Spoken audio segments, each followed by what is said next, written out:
SER Podcast. Y les saludo esta tarde desde Zaragoza. Hora 25 se emite esta noche desde el espacio Ibercaja Explora en el primer día de la campaña para las elecciones del 8 de febrero. Campaña que tenía que haber empezado anoche, pero todos los partidos, salvo Vox, decidieron retrasarlo por el luto oficial a raíz del accidente de Adamuz. Sobre ese accidente tenemos ya sobre la mesa el primer informe de la comisión que lo está investigando y que apunta a que la vía estaba rota y que eso fue lo que causó el descarrilamiento de Lirio. Ahora se lo vamos a contar en detalle. En una noche muy complicada en las carreteras por el paso de la borrasca que está dejando problemas por nieve, sobre todo en la mitad norte de la península. Hay más de 80 carreteras afectadas, 18 de la red principal y una decena no puede circular camiones sobre ellas. Hay ahora mismo en torno a 1.700 camiones embolsados en Castilla y León, la mitad en la provincia de Zamora. DGT Daniel González, buenas tardes. Muy buenas tardes. En este momento hay alrededor de 80 carreteras afectadas por nieve, 18 de la red principal. Está prohibido el paso a camiones en la 1 en Madrid y Burgos, en Burgos en la AP1 y también A73, A2 en Guadalajara y Soria, A6 Zamora y Lugo y ya también Ávila y Zamora, A52 entre Zamora y Ourense y A50 en Ávila y Salamanca. Además están transitables con precaución carreteras en Soria, Burgos, Palencia, Salamanca, Zamora, León y también Lugo y Pontevedra. Les pedimos que se informen del estado de las carreteras antes de circular, que no hagan desplazamientos innecesarios y que no olviden llevar cadenas o neumáticos de invierno. Porque a partir de esta madrugada se espera más nieve. Jordi Carbó, buenas tardes. Buenas tardes. De hecho, en la Comunidad de Madrid, por ejemplo, a partir de la medianoche ya podrá nevar en cualquier cota. También algunas nevadas, pero cada vez más residuales en Castilla y León, en La Rioja, Aragón y Cataluña, sobre todo en Cataluña ya mañana, pero aquí a partir de unos 400-500 metros. En la mayor parte de casos serán nevadas poco persistentes, por eso en cotas bajas no tendrían que generar muchos problemas. También en Castilla-La Mancha, la próxima madrugada, la nieve aparecerá en prácticamente todas las cotas. En un fin de semana con tiempo cambiante, ambiente frío y cuidado con el viento porque en muchos momentos soplará con mucha fuerza. El primer informe oficial de la comisión que está investigando el accidente de trenes de Adamuz apunta a que el tren Lirio descarriló porque la vía se rompió. ¿Por qué se rompió? Eso es lo que tienen que investigar ahora. Si fue por la soldadura, si fue porque se partió el propio raíl o por qué fue. Pero lo que los investigadores tienen cada vez más claro es que la vía se rompió de forma pequeña, pero cada vez que un vagón pasaba por encima, eso iba generando un golpe en las ruedas. Los trenes anteriores de Lirio ya tenían marcas en las ruedas de esos golpes, pero cuando llegó el tren Lirio, que terminó descarrilando, los primeros vagones pasaron pegando contra ese punto de la vía, la rueda contra ese punto del carril, pegando cada vez más fuerte con ese pico que se había creado con la rotura, pero eso fueron los primeros 4 vagones. La marca que tiene el quinto vagón en las ruedas ya es distinta a la de los primeros 4. En la marca del quinto vagón se nota que el raíl está empezando a torcerse. Y para cuando llega el vagón número 6, el raíl ya se ha tumbado del todo y ese vagón 6 y los 2 que tenía por detrás, el 7 y el 8, terminan descarrilando. Esta es la teoría, de momento teoría, pero principal hipótesis que maneja la CIAF, que es la Comisión de Investigación de Accidentes Ferroviarios. Javier Bañuelos, buenas tardes. ¿Qué tal? Buenas tardes. Sí, la Comisión de Investigación de Accidentes Ferroviarios sitúa ya como principal hipótesis que el coche 6 de Lirio descarriló porque el vagón anterior, el 5, a su paso por Adamuz, provocó que un fragmento de vía de 40 centímetros saliese despedido, es decir, el coche 6 descarriló porque en ese instante faltaba ya un trozo de raíl. Esa rotura parcial en plena soldadura se originó antes del paso de Lirio, al menos 2 horas y 22 minutos antes del accidente, que fue cuando pasó el primer tren con muescas similares en sus ruedas. Estas hipótesis de la CIAF quedan avaladas con fotos que confirman que había un escalón que surgió por culpa de una deformación en las vías, pero la CIAF desconoce por ahora qué causó esa rotura. Todas las hipótesis, dicen, están abiertas, por eso la clave está ahora mismo en el laboratorio. El miércoles llegaron fragmentos de la zona de la rotura, han cortado también 1 metro de carril de cada lado y evidentemente se va a analizar el fragmento roto de la vía para intentar acotar la causa exacta de este accidente. Esto es lo que dice el informe de la comisión que tiene que investigar el accidente. Esta tarde ha comparecido el ministro de Transportes, Óscar Puente, en otra rueda de prensa larga, de alrededor de 2 horas. Puente dice que los controles que pasaron ese trozo de vía y la soldadura fueron muy exhaustivos y dice que de ser cierta la hipótesis de la comisión de la rotura del carril, que dice Puente, que esa rotura tenía que ser muy pequeña, porque de lo contrario se habría interrumpido la corriente eléctrica que va por el propio raíl y automáticamente se habría cortado el tráfico de trenes. Pero que esa alerta no saltó. Y ahora hay que ver si el fallo estuvo en la soldadura o si estuvo en el propio trozo de carril. Es un carril de acero que suministra ArcelorMittal, que es la gran empresa que hace estos carriles en España. El posible defecto de fábrica del carril es una de las razones que pueden estar en la hipótesis, pero necesitamos un análisis de laboratorio. Es una posibilidad. El ministro no la antepone a otras posibilidades, pero por si acaso lo que van a hacer ahora es buscar todos los trozos de carril que se hicieran en ese mismo lote. Bañuelos. Sí, de hecho, tienen localizado ya la traza del lote. Óscar Puente ha deslizado por primera vez como hipótesis un posible defecto de fábrica del propio carril. Pero necesitamos un análisis de laboratorio. Por eso Puente pide interpretar el informe de la CIAF con prudencia. No sabemos todavía lo que pasó, tenemos una tesis más plausible a criterio de la CIAF que otras. Veremos a ver si es la definitiva. No nos precipitemos. El ministro de Transporte sí admite que evidentemente había algo en las vías. De hecho, reconoce que el mismo día del accidente, a las 17:40, los sensores de uno de los trenes que pasó antes por ese mismo tramo detectó una anomalía leve. Se observa una protuberancia en la gráfica que no llega ni de lejos a activar el nivel de alarma amarillo. Puente mantiene que, de ser cierta la teoría de la CIAF, la rotura de la vía tuvo que ser de un carácter tan leve y pequeña la ruptura o parcial que en ningún momento se produjo interrupción de la corriente que va a través del carril y que automáticamente habría activado los sistemas de alarma. Si algo han aprendido de este caso, según el ministro Puente, es que hay fallos que con los sistemas actuales no es tan sencillo poder detectarlos. Así que ahora mismo la principal hipótesis que barajan los investigadores es que hubiera una ruptura bien en el punto exacto de la soldadura entre los trozos de carril o bien dentro de un propio trozo de carril. Pero que la vía se rompió, eso lo manejan claramente como hipótesis los investigadores. Como digo, lo que se va a hacer ahora, y el presidente de Adif ha anunciado que van a hacer, es revisar todos los carriles del lote de ese carril que supuestamente se rompió a la altura de Adamuz. Edu Hernández, buenas tardes. ¿Qué tal, Aymar? Buenas tardes. Sí, lo explicaba el presidente de Adif en rueda de prensa, Pedro Marco de la Peña. Localizar todos los lotes de ese mismo carril y tener una auscultación especial de todos y cada uno de los elementos que se encuentren, porque tenemos la trazabilidad de los datos y a partir de la semana que viene estaremos ensayándolos. Sobre la soldadura, de momento sabemos que se montó el 25 de mayo del año pasado para empalmar carriles de diferentes edades. Esta soldadura unía el carril, que no puedo garantizar si es el del 92 o de renovaciones posteriores, el carril que existía antes de proceder en mayo a la renovación del desvío con el carril que se ha dispuesto nuevo con el desvío. Hay una empresa, Ayesa, que es la que emite las 114 certificaciones de las soldaduras de la zona. 36 de ellas pasan una doble comprobación. De hecho, luego hay otra empresa que es Redalsa, es la que recibe el encargo de la UTE, una unión temporal de empresas formada por AZBI, OHL, CCC y Ferrovial, para revisar esa soldadura. Es una empresa en la que Adif tiene la mitad del capital. Y es cierto, la soldadura la hace Redalsa. Redalsa es una empresa participada al 51% por Adif, que es referente en el mundo del tratamiento de las soldaduras y de la generación de barra larga de carril. Y por supuesto, como decimos, son 114 soldaduras certificadas, de las cuales el 30% se sometió a una doble verificación. Gracias, Edu. Se le han hecho al ministro muchas preguntas acerca de otro asunto, que es cuándo se enteraron los servicios de emergencias, el 112, de que también había un Alvia implicado en el accidente, con pasajeros a los que atender. Esto se deriva de las quejas de algunos de esos pasajeros que dicen que los equipos de rescate tardaron mucho en llegar, no al Lirio, no al tren que descarriló, sino al Alvia, que es el que chocó contra el Lirio.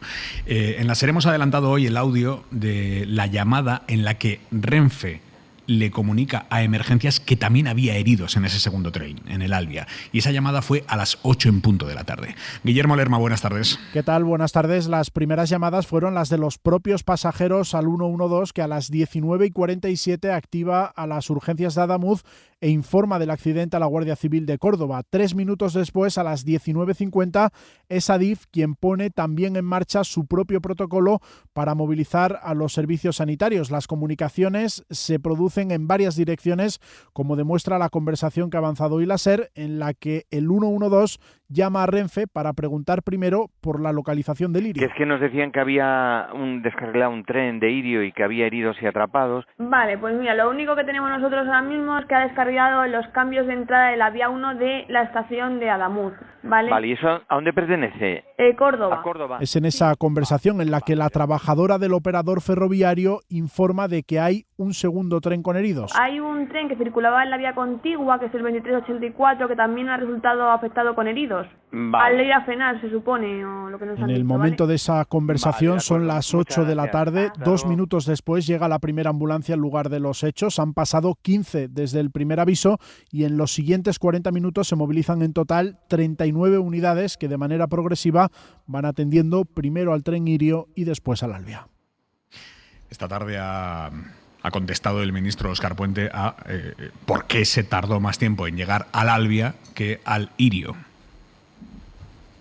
Cuando se dice tardaron más en llegar al Albia, piensen en los condicionantes. Cuando se llega allí, el primer tren con el que se topan es el Irio, en el que había heridos graves y fallecidos. Y es lógico que sus primeras miradas se dirigieran al Irio.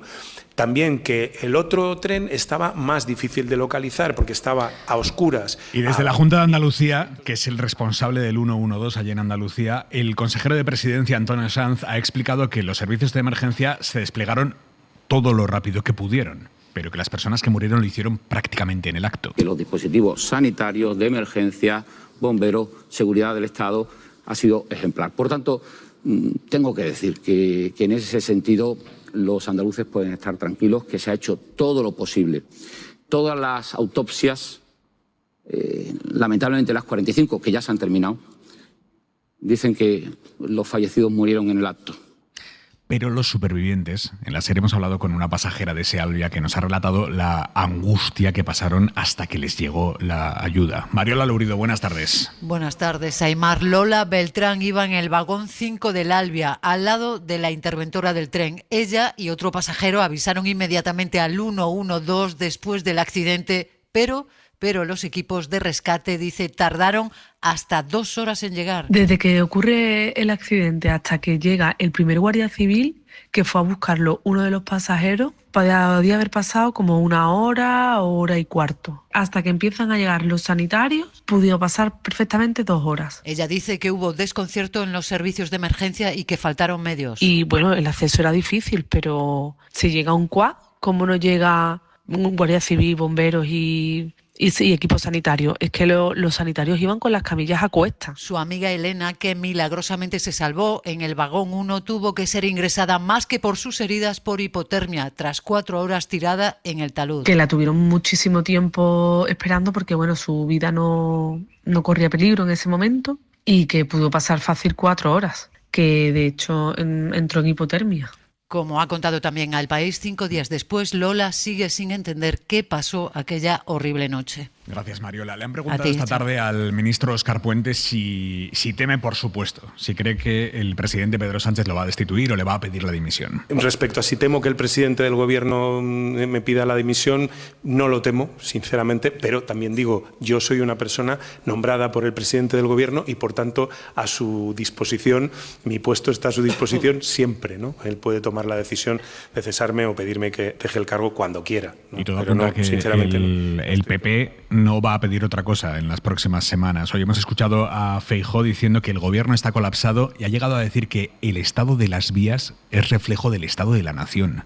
David Junquera, buenas tardes. Buenas tardes. Ha sido la frase más potente de una intervención en la que el líder del PP, una vez acabado el luto, ya se siente con las manos libres para percutir al gobierno. Vamos a escucharla. Es la evidencia de su colapso. El estado de las vías es el reflejo del estado de la nación. Feijóo culpa al Ejecutivo de provocar caos y de aumentar el miedo. Cuantas más cosas dicen, más confunden. Y cuanto más actúan, más asustan. Acusa a Sánchez de desaparecer. Si cada vez que crecen los interrogantes el presidente del gobierno desaparece, entonces ¿para qué está? Pero de momento se contenta con pedir la comparecencia del presidente y evita reclamar la dimisión de Puente. He pedido y estoy pidiendo explicaciones de la situación en la que se encuentra el ferrocarril de mi país y después vendrá la solicitud de responsabilidades. Feijóo avala la actuación de Juanma Moreno. Lo que ha hecho el presidente de la Junta de Andalucía, en mi opinión, es actuar con máxima diligencia. Y ha eludido valorar lo que comentan el resto de sus varones, Ayuso incluida, porque dice, él tiene su propia forma de hacer las cosas. Tengo una forma de trabajar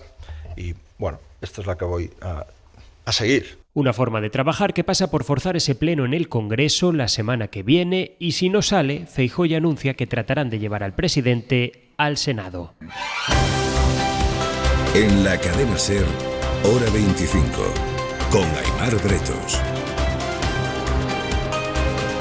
Publicamos hoy una encuesta de 40DB para la serie El País que prevé que el PP de Jorge Azcón ganará las elecciones, pero necesitará a Vox para gobernar, porque la extrema derecha está disparada y podría doblar sus diputados de 7 a 13. Así que los populares van a tratar en estas 2 semanas de campaña de contener como sea esa subida de los ultras. Ana García Cortés, buenas tardes. Buenas tardes. Jorge Azcón ha estado arropado esta tarde por la popular Cuca Gamarra. El candidato del PP y actual presidente Jorge Azcón ha iniciado hoy la campaña con la mirada puesta en uno de los principales problemas que afectan a los jóvenes, el acceso a la vivienda. Este colectivo es uno de los electorados a los que quiere atraer en las próximas 2 semanas. Para ellos, Azcón ha prometido la construcción de 1.000 nuevos pisos al año durante la próxima legislatura, así como la aplicación de rebajas fiscales estas. Nuestra propuesta es que el impuesto de transmisiones patrimoniales se reduzca en un 50% para aquellos jóvenes menores de 36 años que compren viviendas con un precio inferior a los 225.000 euros. También ha dejado claro que su rival es el PSOE de Pilar Alegría y no Vox. Azcón no ha nombrado hoy a la ultraderecha ni una sola vez. Según la encuesta de 40DB, el PSOE va camino de un resultado complicado. Pasaría de los 23 escaños que tiene ahora a 19. Estas 2 semanas tiene la candidata, la exministra Pilar Alegría, para intentar darles la vuelta a las encuestas. Javier Jané, buenas tardes. Buenas tardes. Hoy ha dicho que la verdadera encuesta será el 8 de febrero y por eso se dejará la piel recorriendo el territorio, pueblo a pueblo y hablando con los aragoneses cara a cara, mirándoles a los ojos y tomando nota de sus problemas y preocupaciones. Quiero seguir recorriendo el territorio porque es la manera de conocer y sobre todo de comprender los problemas de los aragoneses, escuchándoles, mirándole a los ojos para poder transformar esos problemas en esperanza y sobre todo en solución para mejorar lógicamente la calidad de vida de todos los aragoneses y todas las aragonesas. Entre sus prioridades, una apuesta clara por la vivienda asequible y apostar por la sanidad y educación públicas, unos servicios, denunciaba esta mañana, que han quedado abandonados por el Partido Popular. El PSOE tiene que luchar contra las encuestas y Vox llega a la campaña con un viento muy a favor en esas encuestas. En este caso no pasa tanto como en Extremadura. Aquí su candidato, allí en Extremadura, era absolutamente desconocido. Aquí, en el caso aragonés, su cabeza de cartel es Alejandro Nolasco, que fue vicepresidente del gobierno de Aragón, y su grado de conocimiento es algo mayor, aunque el desembarco, como hace siempre Vox, el desembarco de la Dirección Nacional con Abascal a la cabeza va a ser enorme igualmente. Ellos, por cierto, son los únicos que llevan en campaña desde ayer porque no la suspendieron por el luto oficial. Pepe Las Marías, buenas tardes. La presencia de Abascal está siendo continua en Aragón desde la semana pasada, cuando bromeó con empadronarse aquí. En sus actos mucho mensaje nacional, muy poco de Aragón. Hace unos minutos estaba en un mitin en Huesca. Sánchez se ha ido a Bruselas a no decir nada. Sánchez se ha ido a Bruselas cuando no debería poder salir de España, porque cada vez hay más riesgo de fuga. Como apuntabas, Vox ha sido el único partido que no se sumó al parón de la pre-campaña que acordaron el resto de formaciones en Aragón. De hecho, esta semana no han hecho una pegada de carteles oficial y el primer acto ha sido con Santiago Abascal en un pueblo del cinturón de Zaragoza. La esperanza de Azcón para no tener que pactar con Vox es que consiga un buen resultado. Aragón existe, aunque según la encuesta de 40DB perderían un diputado, se quedarían en 2, así que tampoco le bastaría a Azcón con ellos.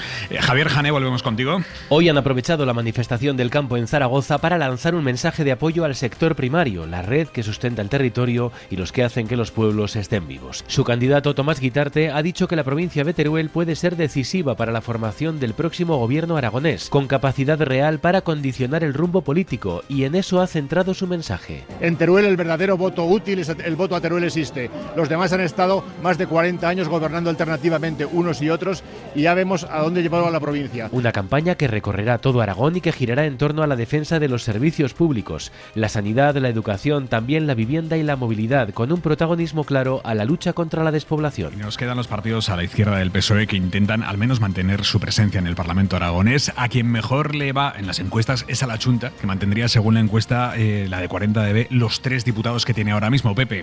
Su candidato Jorge Puello, hasta ahora diputado de Chunta en el Congreso, en la coalición Sumar, señalaba hoy al PP por provocar el crecimiento de Vox. La jugada de Feijóo de intentar, pues eso, que convocasen elecciones en Extremadura y en Aragón para desgastar al Partido Socialista le puede dar efecto, pero en Aragón y en Extremadura se van a convertir en el caballo de Troya de la extrema derecha. Podemos, por su parte, se está jugando su presencia en el Parlamento aragonés. Ahora cuenta con un diputado, seguramente por eso Ione Belarra está muy presente estos días en Aragón, hoy con mensajes a sus posibles rivales. Que lamentablemente el PSOE y los partidos que apoyan al PSOE, como la Chunta y como Izquierda Unida, ya han demostrado que ni quieren ni pueden hacer frente a esta derecha. Izquierda Unida tiene ahora mismo un diputado en las Cortes. En principio parece que no tendrá muchos problemas en mantenerlo.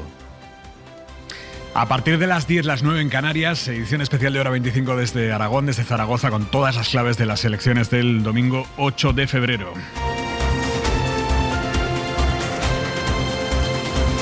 Y una noticia más de la tarde, la Fiscalía de la Audiencia Nacional ha archivado la denuncia contra Julio Iglesias por presunta agresión sexual que presentaron 2 extrabajadoras suyas. La archiva no porque no se crea a esas trabajadoras, sino porque entiende que los tribunales españoles no tienen jurisdicción para investigar y juzgar a Julio Iglesias, porque los hechos denunciados ocurrieron en el extranjero, en las mansiones que el cantante tiene en República Dominicana y en Bahamas, y que tampoco se dan los vínculos que exige la ley para investigarlo aquí, que las empleadas no son españolas y Julio Iglesias tampoco vive aquí. La mirada de Xavi Vidal Folk. La causa del desastre ferroviario en Córdoba estuvo en el carril roto. Esa es la hipótesis principal y solitaria. Fue el estado defectuoso de la vía lo que produjo el descarrilamiento, se presume. Esa es la gran conclusión del informe preliminar que ya ha emitido la Comisión de Investigación de Accidentes Ferroviarios. Lo dice con ese especial lenguaje de los técnicos, pero que es claro, las muescas en las ruedas y la deformación en el carril son compatibles con el hecho de que el carril estuviera fracturado. Los investigadores son muy prudentes, insisten en que eso es una hipótesis a corroborar, con más análisis y con más pruebas. Si el motivo está en la vía, se habría despejado una incógnita del todo fundamental, pero no otras respecto a la resistencia de las instalaciones. Óscar Puente ha exhibido una cantidad abundante de informes y certificados demostrativos de que en el último año los controles de calidad de la vía, incluidas las soldaduras, y del resto de la infraestructura fueron muy frecuentes y que las alertas de incidentes recibidas no tuvieron relación con eso, y ha acreditado que las constructoras fueron de primer nivel. Pero falta otro dato necesario. ¿El aumento en la inversión en mantenimiento global se ejecutó también en el tramo afectado al mismo nivel que en el conjunto? Y sobre todo, ¿ese mantenimiento ha aumentado al mismo ritmo y cuantía en que se ha incrementado la densidad de tráfico ferroviario? Porque circulan muchos más trenes de alta velocidad que hace 5 años, desde que entraron nuevas compañías al servicio, y hay muchos más kilómetros que se desgastan. Esas son las respuestas que interesan, no las palabras gruesas, ni los insultos, ni la pequeña política. Para no perderte ningún episodio, síguenos en la aplicación o la web de la SER, Podium Podcast o tu plataforma de audio favorita.